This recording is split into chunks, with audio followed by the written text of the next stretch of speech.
Today we're talking about birds in flight during low light situations, and we're going to be covering the multiple different challenges that come along with shooting in these conditions, such as getting the correct shutter speeds whilst making sure our images are not too noisy. And to demonstrate these tips, I've come to a field in Hertfordshire in search of one of my absolute favourite animals in the world, which is the short-eared owl.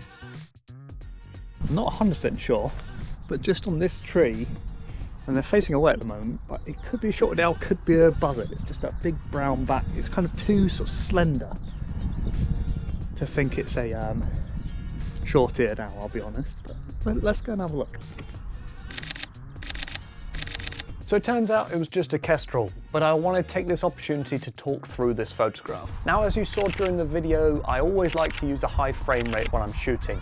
This is because it gives me lots of opportunities to get a sharp photograph. But I also want to talk through the difference between the first photograph I took and the last. You see, in the first photograph, we've got a lot of noise because the ISO is at 8000. Whereas if we compare that to the last photograph, there's far less noise because our ISO is only at 500. And this difference can be accounted for in the far lower shutter speed. You see, what I like to do when I'm photographing animals in low light situations is start off with a fast shutter speed. This means that if the bird was to fly away, then at least I've got a sharp shot. From there, what I like to do is periodically bring that shutter speed down, which means that I'm less likely to get a sharp photo at any one time, but each photo is becoming progressively more clean.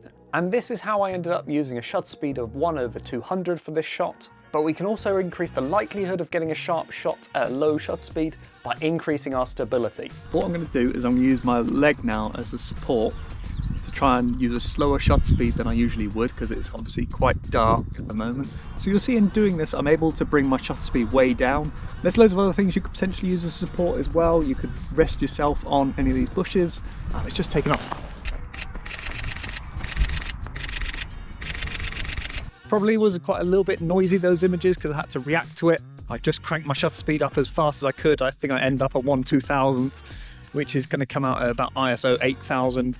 We'll see how it looks. So I think that shows you just how difficult it is to shoot things when they're perched and then in flight in these conditions. At this point, I wanted to talk about the benefits of using a tripod during low light situations. Unfortunately, the owls had other ideas. It's literally right there. Oh, go quick. What's up?